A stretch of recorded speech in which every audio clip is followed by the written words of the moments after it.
নমস্কার বন্ধুরা, শিখাই দীপায়ের আরও একটি নতুন ব্লগে তোমাদের স্বাগত। এই যে ঘরে কাজ চলছে, আসলে আমি কাজ দেখতে গিয়ে শ্বশুরবাড়িতে ফেঁসে গেছি। আমাদের গ্রামে মাঠে এখন জোর কদমে কাজ চলছে, যার জন্য লেবার পাওয়া যাচ্ছে না।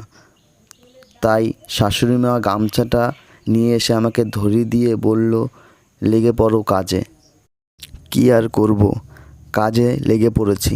কাজটা তো শেষ করতে হবে। কষ্ট হচ্ছিল বটে, কিন্তু আনন্দ করে কাজও করছিলাম।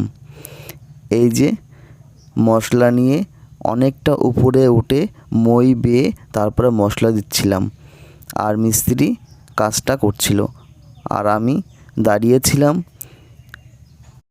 মশলার গামলাটা নেওয়ার জন্য। আবার ফের গামলাটা নিয়ে তারপর মশলা নিয়ে আবার উপরে উঠতে হবে মশলা দিতে। তো তোমরা কে কে এরকম শ্বশুরবাড়ি থেকে ফেঁসে গেছো অবশ্যই কমেন্ট করে জানিও। আমার কিন্তু সারা শরীর ব্যথা হয়ে গেছিলো। শ্বশুরবাড়িতে কাজ দেখতে গিয়ে এইভাবে ফেঁসে যাব ভাবতেই পারিনি। এতদিন শাশুড়ি মা ভালো মন্দ রান্না করে খাইয়েছে, কিন্তু এখন তার প্রতিশোধ নিল কি না সেটাই তো বুঝতে পারলাম না। যাই হোক, টাটা।